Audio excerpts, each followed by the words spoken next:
नमस्कार, future express में आप सभी का स्वागत है। मैं हूं वीरेंद्र कुमार और मिड डे अप्रोच आपकी क्या हो फ्राइडे के दिन इंडस्ट्रीज क्या कर रहे हैं, स्टॉक फ्यूचर्स ऑप्शन सब में करेंगे खुल के बातचीत। फ्राइडे का दिन और शायद रीसेंट पास्ट की हम सबसे बड़ी गिरावट कल की इंट्रोडे देख के आए थे। सिर्फ गिरावट ही नहीं, इंस्टीट्यूशनल फिगर्स में करीब डेरिवेटिव्स में 80,000 करोड़ रुपए की, 85,000 करोड़ रुपए की सेलिंग, कैश में 15,000 करोड़ रुपए की सेलिंग और एक एक्सट्रीमली ओवरसोल्ड ट्रैजेक्टरी में हम कल थे। आज का क्रिटिकल फैक्टर, फ्राइडे फैक्टर, क्या करेगा मार्केट, हमने सुबह बातचीत भी की थी और लेवल्स लेके आई मॉर्निंग कमेंट्री के।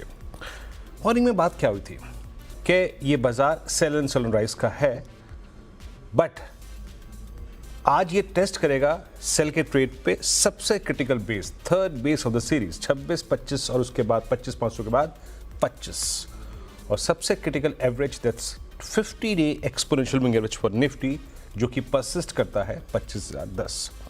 व्यू क्या था कि फर्स्ट इंस्टेंस में अपने ट्रेड को चेक कीजिएगा, कवर कीजिएगा 25,133 और 25,066 की ट्रैजेक्टरी में। ये सीरीज का बेस है, ये एक सिवियर, स्ट्रॉन्ग और एक साइजेबल पुल बैक जनरेट कर सकता है। उसके बाद जब मैं करीब 10:30 के आसपास मंच पे था इसी CNBC आवाज़ के, तो मैंने आपको एक और बात कही थी कि कल अप्रॉक्सीमेटली वो टाइम फ्रेम था 1:30 के आसपास का, जब दूसरा क्रैक आया था इंट्राडे में और निफ्टी सिंक हो गया था 25,300। अब हम उसको पार कर रहे हैं। कोई भी पुल बैक हमको इस सर्कमस्टेंसेस में 25,444 और 25,529 तक ले जा सकता है, बट ये जो पहला क्लस्टर है रेजिस्टेंस का, हम सेल एंड राइज के तौर पे यूज़ करेंगे। बट क्या ये रेजिस्टेंस हमें मिलेगा? क्या करना चाहिए एक बार देखते। देखिए, सुबह आपने सेल किया हो तो भी एक अच्छा स्विंग मिला आपको, और आपने पुल बैक के लिए वहाँ से कोई ट्रेड पिक किया था तो भी ठीक है, नहीं भी किया तो क्या अब ये क्लस्टर दोबारा क्या एक सेल ट्रेड लेने का है? Let's check. पहले लेके आइए आप निफ्टी के कंट्रीब्यूटर्स को। पहले कंट्रीब्यूटर्स को देखते हैं। जो कंट्रीब्यूटर्स हैं वो है कौन? कल सिंक होते हुए बाजार में Reliance, HDFC bank, L&T, ICICI bank ये कल्प्रिट्स थे। आज क्या हो रहा है? आज लूजर साइड में उतने प्रभावशाली स्टॉक नहीं है। आज गेनर साइड में इन्फोसिस है, एक्सिस बैंक है, SBI है, TCS है, और सबसे अच्छी बात यह है कि एक इंडेक्स ने जो लीड ली है दैट्स निफ्टी IT, वो आपको एक स्ट्रॉन्ग कंट्रीब्यूशन दे रहा है आपके इस पुल बैक में। अब देखते हैं इस वक्त का डेटा क्या कह रहा है।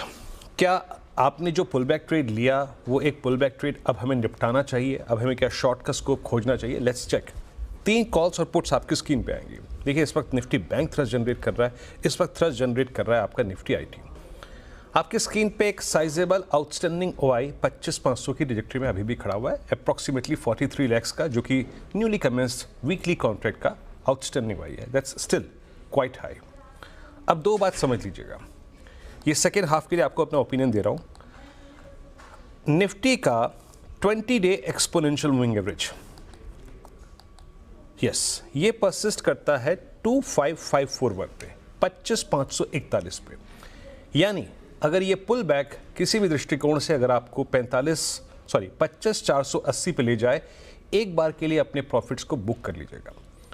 और अगर ये 25,480 से 25,540 की ट्रैजेक्टरी पार ना हो तो हम एक बार फिर से सेल अटेम्प्ट लेंगे, कंसिडरिंग 20-day रिवर्सल। 25,480 अंतिम पड़ाव। उसके बाद अगर पॉजिटिव कंस्ट्रक्टिव व्यू होगा फॉर फर्दर अपस्विंग, वो तभी होगा जब आप 550 की ट्रैजेक्टरी, दैट मीन्स आप 25,500 के कॉल राइटर के ऊपर, दैट मीन्स आप 25,500 के ऊपर जो 20 डे में प्लेस्ड है उसके ऊपर ट्रेड करें, तभी कंस्ट्रक्टिव, तभी पॉजिटिव व्यू होगा। As of now that's enough, मेरे ख्याल से 30-40 पॉइंट और। अब आइए आप निफ्टी बैंक पे। निफ्टी बैंक पे जो सेल एंड सेलराइज की अप्रोच रखी थी, वो बात ये हुई थी कि हम बेस 1 के आसपास, वो बेस था 51,630, इस पर कवर कर लेंगे। एग्जैक्टली आज का जो लो है दैट्स 51,650। क्या खूबसूरत तरीके से उस बेस ने काम किया और उसके बाद पुल बैक आया। और ऊपर की तरफ RS1 एक डिफिकल्ट जोन होगा, 52,000, 52,335, 235 माफ कीजिएगा। ये पार हुआ तो अ swing towards second resistance that's 52,529 and 690 looks possible. ये क्या है? ये कॉल राइटर्स का दूसरा बड़ा गढ़ है, as well as 20-day exponential moving average. मुझे लग रहा है कि बैंक निफ्टी शायद और 150-200 पॉइंट यहाँ पे जोड़ सकता है। अभी एक बार ऑप्शंस के स्टैट्स लेके आते हैं। याद रखिएगा, निफ्टी बैंक का आज का लो मोर और लेस 50 डे में था और निफ्टी का लो भी आज का मोर और लेस 50 डे में ही है। एक बार ऑप्शन स्टैट्स लेके आइए। यहाँ पे 52,500 की कॉल में और 52,400 की कॉल में अप्रॉक्सीमेटली 24 लाख का आउटस्टैंडिंग हुआ है and that's huge. I think वो एक टर्बुलेंस जोन के तौर पे काम करेगा। और निफ्टी की अगर आप बैंक की पुट्स को देखें तो आज 52,000 की पुट में अच्छी राइटिंग हुई है, 8.5 lakh share. That means intraday में वो अच्छा बेस के तौर पे काम करेगा। आपको मोर और लेस मेरा व्यू मालूम चल गया होगा। और वो जो हमने बात की थी ना सेल एंड राइज की, वो हम एग्जैक्टली एक ही जोन में आके लेंगे और वो है 20 डे एक्सपोनेंशियल मूविंग एवरेज। क्योंकि सुबह के जो सॉफ्टनेस के टारगेट थे वो ऑलमोस्ट सुबह के शुरुआती 1 घंटे में पूरे हो गए। शिवांगी, गुड आफ्टरनून, कार्यक्रम में स्वागत है। और स्क्रीन को देख के कुछ राहत है। आज ज़माने भर की आफत थी कल, लेकिन आज फ्राइडे फैक्टर और एक कंफर्ट ऑन स्क्रीन पे। First of all good afternoon. आपका व्यू इंडस्ट्रीज पे क्या होगा शिवांगी इस वक्त? जी बिल्कुल, हम देख रहे हैं कि थोड़ी बहुत आज पुल बैक मूव देखने को मिल रहा है लोअर लेवल से। और आज के इस लेवल्स पे हमने देखा कि 25,000 एक इम्पॉर्टेंट बेस बनते हुए दिखा है, जो कि एक 50 डेली एक्सपोनेंशियल मूविंग एवरेज भी है निफ्टी के लिए। तो यहाँ से एक इम्पॉर्टेंट पुल बैक मूव है, बट इम्पॉर्टेंट है कि 25,500 के ऊपर अगर हम क्लोजिंग करके होल्ड करते हैं तो यहाँ पे एक स्टांस चेंज कर सकते हैं हम, नहीं तो थोड़ी बहुत और प्रेशर देखने को मिल सकती है। ऑल्सो इंडिया विक्स थोड़ा सा हम देख रहे हैं कि राइज हो चुका है, जियोपॉलिटिकल टेंशन्स भी है, क्रूड ऑयल जो है अपने 1 महीने के हाई पे है। तो ये थोड़ी बहुत कंसर्न्स है जो मार्केट में थोड़ी बहुत प्रेशर बनाते हुए नज़र आ रहा है। FIS का भी कंसिस्टेंटली लगातार हमने देखा है पिछले 4 दिनों से सेलिंग है और मैग्नीट्यूड बड़ा ही है सेलिंग का। तो ये कुछ कारण है। 25,000 इम्पॉर्टेंट लेवल होगा एक मेक और ब्रेक जोन के लिए यहाँ पे। और 25,250 के एक सपोर्ट को हम ध्यान रख सकते हैं। और अपसाइड जो हर्डल्स प्लेस्ड है जहाँ कॉल राइटर्स है वो है 25,700 के लेवल्स पे। तो यहाँ पे ये राय रहेगी निफ्टी पर। दूसरी ओर अगर हम बैंक निफ्टी की बात करें तो यहाँ पे एक इम्पॉर्टेंट लेवल्स जो है वो ब्रीच होते हुए दिखे हैं, बट अभी कंफर्टेबली होल्ड करते हुए दिख रहा है 52,000 के ऊपर। तो इम्पॉर्टेंट रहेगा कि ये 52,000 के ऊपर सस्टेन करे। 52,000 के ऊपर अगर ये होल्ड करता है तो यहाँ पे हम बाय ऑन डिक्लाइन रणनीति अप्लाई कर सकते हैं बैंक निफ्टी में। और अपसाइड जो है 53,000 के टारगेट्स के लिए, और सपोर्ट के तौर पे 52,000 एक इम्पॉर्टेंट लेवल रहेगा। ओके, निफ्टी बैंक पे आपको एक व्यू मिल चुका होगा, शिवांगी का व्यू। और शिवांगी, अब आते हैं आपके स्टॉक फ्यूचर्स पे। क्या पिक कर रही हैं आप आज? 3 स्टॉक फ्यूचर्स। जी बिल्कुल, स्टॉक फ्यूचर्स की अगर हम बात करें यहाँ पे मेरा राय रहेगा कि हम थोड़े सिलेक्टिव रहे। काफ़ी आज हम वॉलेटिलिटी भी देख रहे हैं, तो कुछ स्टॉक्स में रिकवरी ज़रूर देखने को मिल रही है, पर काफ़ी पिटने के बाद यहाँ रिकवरी है तो उन स्टॉक्स पे हम ना फोकस करें। कुछ स्ट्रेंथ वाले काउंटर्स हैं। पहला पसंदीदा पिक जो है वो मेरा कोफोर्ज पे रहेगा। स्टॉक पिछले 14 दिनों के कंसोलिडेशन के बाद अब एक अच्छी पोलन फ्लैग पैटर्न फॉर्मेशन का ब्रेकआउट लगाते हुए दिख रहा है। वॉल्यूम्स पिछले 3 दिनों से काफ़ी अच्छी तरह से राइज हुए हैं। एक RSI में एक पॉजिटिवनेस भी नज़र आ रहा है। तो यहाँ पे मेरी राय रहेगी कि हम खरीदारी के मौके ढूंढें। नेक्स्ट 7480 के टारगेट्स बनते हुए दिखेंगे और 7050 के एक सपोर्ट के साथ। तो ये रहेगा। कुछ हम देख रहे हैं कि केमिकल स्पेस में भी एक अच्छा एक्शन है, तो इसमें भी हम नज़र डाल सकते हैं। टाटा केम एक ऐसी पिक है जो अपने प्रीवियस हर्डल जोन्स को सरपास करते हुए निकल रहा है, यानी कि 1120 का एक जो क्लस्टर जोन था वो काफ़ी अच्छी तरह से निकालते हुए पिछले 3 दिनों से अच्छे यहाँ पे मूवमेंट बनते हुए दिख रहे हैं। तो यहाँ पे नज़र रहेगी और यहाँ पे हम बाय खरीदारी कर सकते हैं 1200 के टारगेट्स के लिए 1150 के एक स्टॉप लॉस के साथ। तो ये 2 ट्रेडिंग आइडियाज़ रहेंगे बाई साइड में। और इंडेक्स पे हमें थोड़ा लाइट रहना चाहिए वीकेंड में, यही राय रहेगी।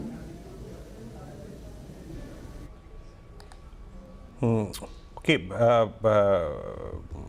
शिवांगी, कोई शॉर्ट ट्रेड भी आपके पास क्या इस वक्त? जी भाई, मार्केट्स थोड़े बहुत रिकवरी मोड में हैं, तो हम देख रहे हैं कि थोड़े बहुत स्टॉक्स जो काफ़ी बीटन डाउन थे वहाँ पे थोड़ा बहुत कंसोलिडेशन हो रहा है। कुछ फार्मा नेम्स है उसमें अच्छी प्रॉफिट बुकिंग देखने को मिल रही है, पर इन लेवल से शॉर्ट करने की राय नहीं रहेगी। ओके चलिए, तो शिवांगी का इंडेक्स पे आपको व्यू मालूम चल गया और साथ ही साथ जरा उनके दो स्टॉक फ्यूचर्स लेके आइएगा। और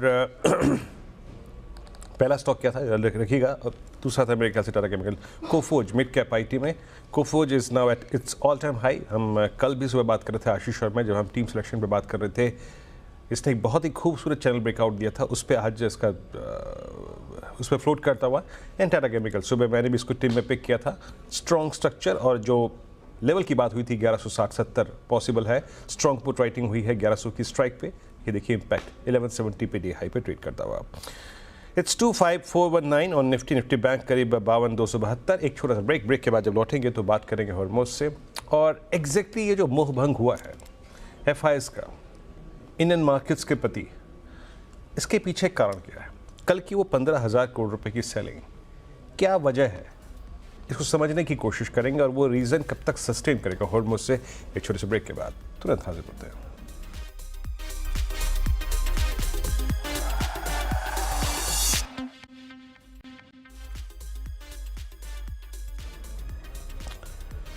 स्वागत है आप सभी का एक बार फिर से फ्यूचर एक्सप्रेस में। निफ्टी में रिकवरी अभी और है। इट्स 25446। बैंक निफ्टी करीब 322 तक आता हुआ और निफ्टी आईटी अपने जो इंट्राडे स्विंग्स थे उसको और स्ट्रॉन्ग करता हुआ। मैं निफ्टी आईटी का जिक्र इसलिए कर रहा हूँ क्योंकि निफ्टी आईटी ने कल मॉर्निंग के स्विंग हाई को करीब 954 की उसको काटा। उसके बाद परसों जो स्विंग हाई था 42,463 उसको काटा और इनफैक्ट ये अब इंटरडे चार्ट्स पे 60 मिनट चार्ट्स पे बहुत शानदार ब्रेकआउट है निफ्टी आईटी में। मेरे ख्याल से फर्दर पुश देगा निफ्टी को।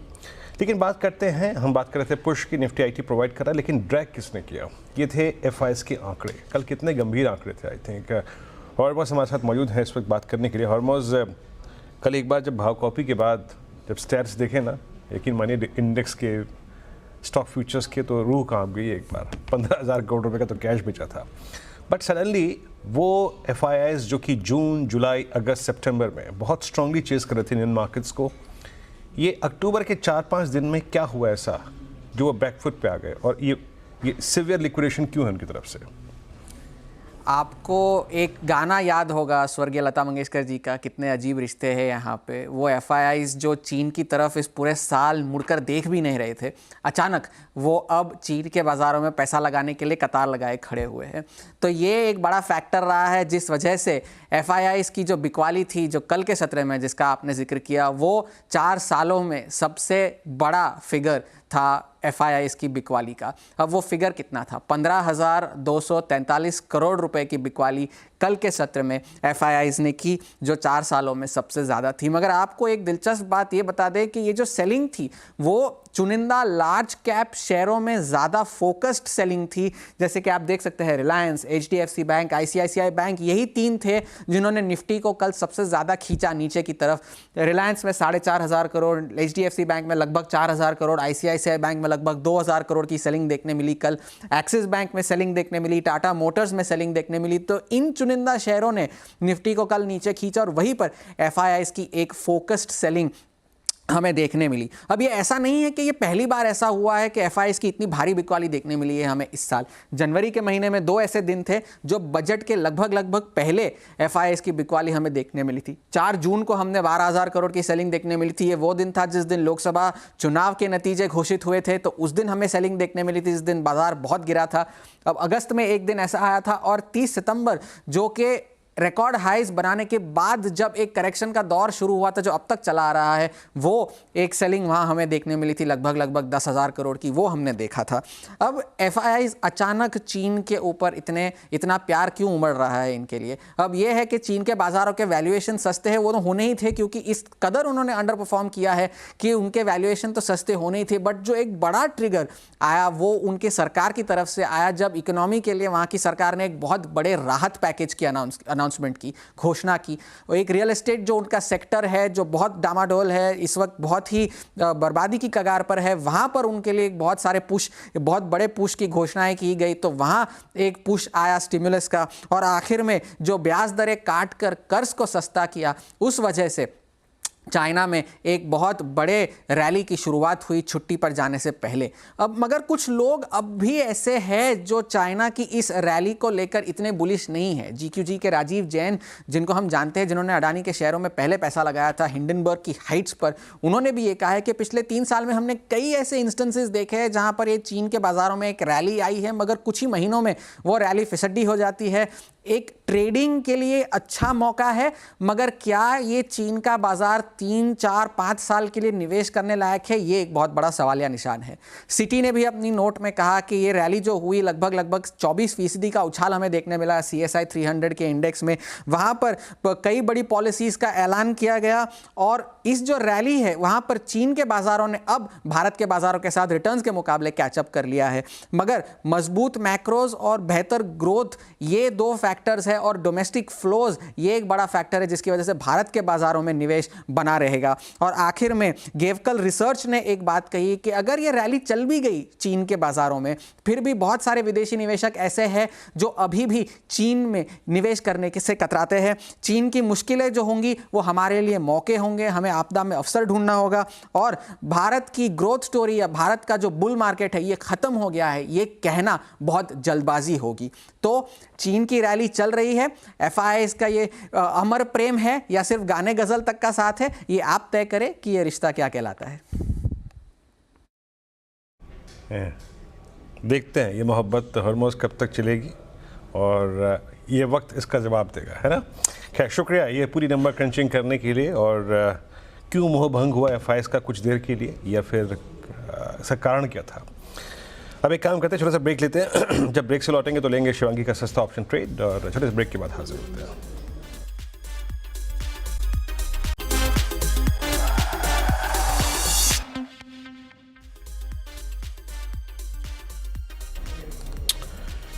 ब्रेक के बाद फ्यूचर एक्सप्रेस में आप सभी का फिर से स्वागत है। और अब एक काम करते हैं, ले लेते हैं आज का सीधे सस्ता ऑप्शन ट्रेड। शिवांगी बताइए क्या पिक कर रही हैं आप।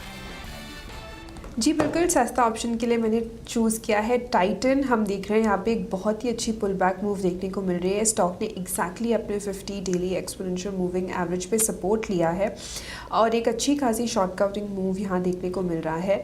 अगर हम इसका मंथली बेसिस चार्ट देखें तो काफ़ी अच्छी सपोर्ट बेस्ड बाइंग देखने को मिली है पिछले 5 महीनों से, तो काफ़ी स्ट्रॉन्ग काउंटर है। और फेस्टिविटी के अहेड हम इसमें देखते हैं कि काफ़ी एक अच्छा एक्शन भी है। मार्केट के वॉलेटिलिटी के बावजूद ये काफ़ी स्ट्रॉन्गली खड़ा है, तो यहाँ पे 3750 के कॉल ऑप्शन में खरीदारी की सलाह रहेगी। इसको करीब 100 के आसपास ले, 70 के स्टॉप लॉस और 160 के टारगेट्स के लिए।